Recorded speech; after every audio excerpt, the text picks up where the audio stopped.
Hi, thank you for joining. My name is Crystal Olavarria, and I'm the founder and CEO of Career Conversationalist. And parents hire me to help their child transition successfully from school to the workforce. And today we're here to discuss the real reason your kid suffers from low self-esteem. Self-esteem is it has to do with how your child feels about themselves. And this is important because of the way your child upholds themselves every day, whether it's with you, family members, friends, but also how do they uphold themselves when they're at school, when they're talking to their professors, when they're talking to teachers, late into their future career when they need letters of recommendation. What impression do teachers have of your child based upon your child's self-esteem and how they uphold themselves? And does that make it easier or does it hinder and hurt your child when your child needs a letter of recommendation or they're applying for scholarships or whether it's a job or an internship? Your child's self-esteem matters because how they uphold themselves day in and day out dictates the behavior, easy or not to refer them. So we're here to discover what causes your kid to shut down. And in working with students, I've noticed this common theme that keeps coming up over and over and over again, and it's that your kid has multiple tries with no results. Happen in scholarships, I see it happen with internships and with jobs. And a lot of times a kid is trying, they're going after it, they're filling out the application, they're doing the form, they're going through the process, and they just keep trying and trying and trying because that's the encouragement they're getting. And then when they receive no results, enthusiasm and the momentum goes downhill until suddenly they don't want to do it anymore. And you're like, well, what happened? Maybe you should do some more of it. Maybe you didn't give it enough time. And the kid's like, if it's not working, it's not working. So a lot of times there needs to be a lot of questions that need to be asked to be finding out, well, how many times did you try? If you tried one or two times, then that's not sufficient enough. You don't win everything you go after. But some of these kids are really trying for opportunities that may not be a good fit for them. So then it's no wonder why they're not winning. So, for example, in scholarships, if a kid immediately applies to a $10,000 scholarship and they've never been through the process before, they're not aware of some of the things that are going on. Versus if they start off with maybe some of the smaller scholarships of $500 or $1,000, they might go through the process and be like, wow, the next one I apply to, I'm definitely going to do this or that differently. So there's a lot to be said about trying and results. What kind of results is your child looking to get? Now we're going to talk about learn the three ways or the three warning signs your kid is spiraling down. And this happens frequently in multiple areas, but it has to do with not wanting to talk about it. This is really common because it's easier to avoid it than to address how they're really feeling. I notice a lot of kids aren't very good talking about how they feel, what's going on inside them, what they think, or they're not sure what they think, or they don't want to be judged for what they're really thinking. So they'd rather just not talk about it and look like everything's okay. A big challenge. It's a major, major red flag. The other thing is when they do talk about it, if your child is being quiet versus angry, and what's happening is your child is bottling in that anger and disappointment a lot because kids are worried about being politically correct. They don't want to just say something because they're afraid that they're going to be judged or that other things that are going on. And so it's a really, really major concern. So they'd rather just be quiet and be accepted because at that age, when they're teenagers, they want to be accepted. They want to be part of the group. They don't want to disappoint other people. For them to be part of a community and part of a group, a parent who's talking about, well, maybe you shouldn't feel that way, or maybe you should do this, or you should do that, and you're just adding on to the feelings that they already have. So for them, a great way to avoid it is to be quiet because it's harder to argue with someone who's quiet or to tell them that they're wrong or that's not right or you shouldn't say that. And it just all comes out. There's no filter. They might be judged for what they say, even though that's how they really feel. And disappointment's huge. A lot of kids, they don't know how to handle it, especially if you're a helicopter parent, you've been doing things for your child all the time. They're like, okay, so what's going on? Like, how come you're not handling this for me? Or how come I don't know how to do this? So there's a lot of challenges in terms of, well, how do I take responsibility for myself? And what do I do if it's not working out? What do I do differently? And a lot of times kids internalize it as I'm not good enough versus maybe I don't understand the process. Maybe there's something I could be doing different. Maybe like, how can I do it differently? What other resources are out there? Who should I be asking for help? And a lot of times they don't want to ask you because you're really busy as the parent, comfortable asking you, or you feel like when they ask for help, that means they want you to do it for them. And so there's these challenges and this battling it out. And sometimes parents feel like, "Ugh, my kid just yells at me." And it's like, well, they're frustrated and you're the only person they feel comfortable. All that anger that they've been holding back might come out. So that's one form in which I see it come out. Another form is the kid just gets quiet, they disconnect, and they start avoiding their parents. So it seems like it's like this major pendulum swing, like either your child's one way or your child's the other way in terms of handling it. And either way, they both have to do with anger and disappointment. And how's your child handling it? The other major warning sign is that they pretend not to care. And you see this a lot of times when you're asking follow-up questions like, so how did it go? Especially if they had an interview and you're like, oh, so tell me more about it, or how did it go, or what happened, or tell me more about the process. How many did you apply to? A lot of times parents feel like, oh, well, my kid, they say they applied, but I don't know if they really did or not. Like, I think my kid's just saying that to like shine me on, or they avoid the topic and then they keep going.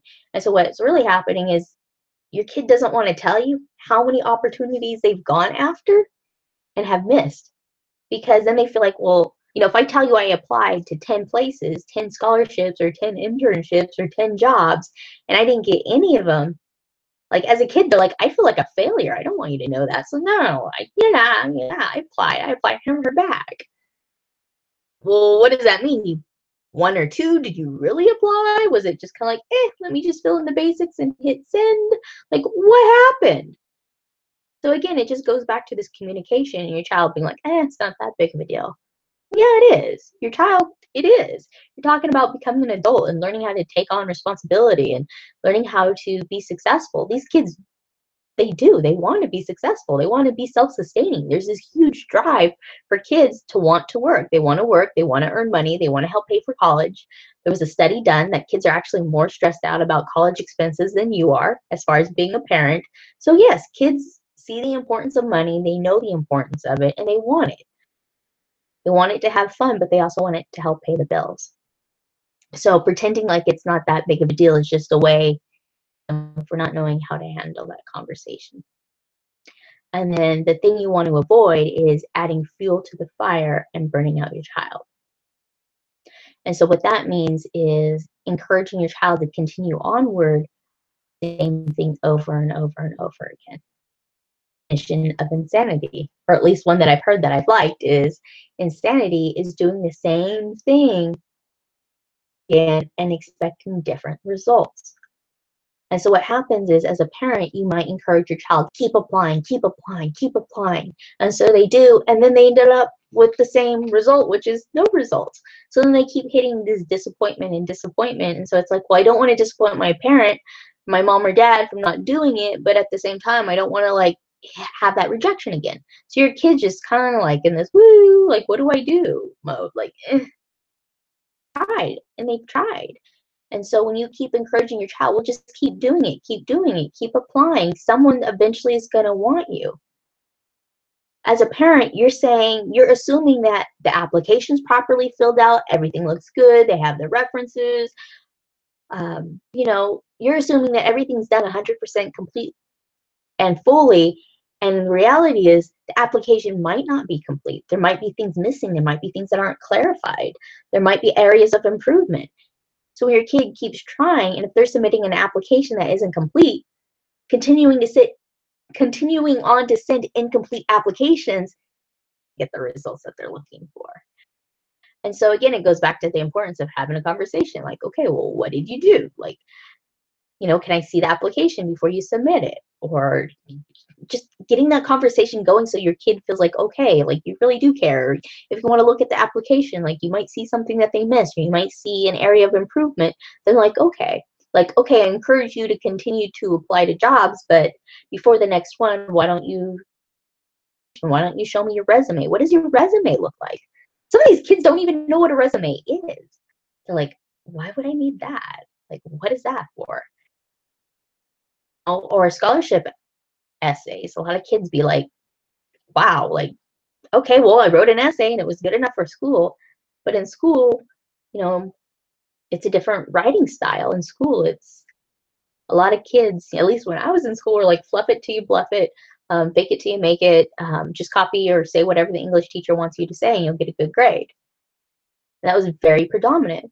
It goes to write a scholarship essay, they might be like, okay, well, what do the scholarship judges want here? Like, I'm proud of myself, I'm going to go to school, I'm going to do good grades, and then I'm going to go help the world, and I'm going to go save the world. And if every kid is submitting that same exact scholarship essay, then your kid's not going to stand out because they're not talking about what are their career goals or how are they going to serve the community. Versus if a kid was like, oh, I want to become a doctor because I was sick and it meant a lot when a doctor helped me out and helped me feel better in my community by becoming a pediatrician and helping young kids who aren't feeling well, or you know maybe they're too young and they can't communicate to their parents what's going on, or maybe the parents are frustrated and they just want their kid to feel better because they can't talk to them. Teenagers and they don't know how to describe that aching pain because they've never had it before, and so the parents are frustrated that the children aren't communicating. And as a doctor, I understand both sides because as a teenager I went through that, or as a little kid I went through that. And being able to tell that story differently can make a huge difference in your child winner in moving forward with results. So the point of all of this is the real reason your child suffers from low self-esteem isn't because they're not trying, it's because they don't know how to do it successfully. They don't have a roadmap to teach them how to get over the roadblocks and what do they need to do differently. They're not aware of what resources are out there and what to do. A conversation is so important because if you're having this conversation with your kid, then you can find out, well, what are those roadblocks? Like, then you feel like your kid's not shutting you out or avoiding you. But you're like, okay, well, if you're having these challenges, then maybe we should talk about, a career coach or some other resources that are out there. Or would you be open to, what if I hired someone to help you do your resume? Or what if I hired someone to help you with interviews? What if I hired someone to help you find jobs or scholarships or get through the process? And you explained it in the terms of a coach, like baseball player, you play on a team, you have a coach. You want a job, why wouldn't you have a coach? You want to get a scholarship, so why wouldn't you want to get a coach? Explain it in a way that your child can understand. Pick a sport that your child loves. It doesn't have to be baseball. It could be basketball. It could be football. It could be archery. Like, pick something that your child enjoys so that when you have that conversation, your child's like, oh, yeah, okay, well, yeah, that makes sense. Okay, yeah, okay, I'm open to that. And most of the time, kids are like, yes, you want to help me be successful and get money? Like, yes, help me. It doesn't matter whether it's for scholarships, internships, paid internship, or a job. Most kids are open to that conversation. You just approach it and just understand that your kid wants to be successful. Your kid wants to make you proud. And they're in pain. The number one thing I hear is, I want to make my mom proud. I don't know why mom comes up more often than dad. I assume it's maybe because mom is predominantly pressuring the kid to, like, hey, you need to get up and do something. I don't want you sleeping on my couch. I don't want you staying at home. I want you to become a productive adult. Um, Moms are driving the conversation more, and that's what I hear is kids are saying, I don't want to disappoint my mom. I want to make her proud. I want to make money. I want to be able to take her out to eat and afford nice things for her, nice gifts. And my mom's always been there for me, and she's always stuck, like, done things for me, like something else she needed to do, but she's been there for me. So your kid wants to be there. They just need to know, how do I get to that next step? And so if you're struggling to have these kind of conversations with your kid, I certainly encourage you to reach out to me and to learn more about the communities that I offer. I do have coaching on 3 different levels.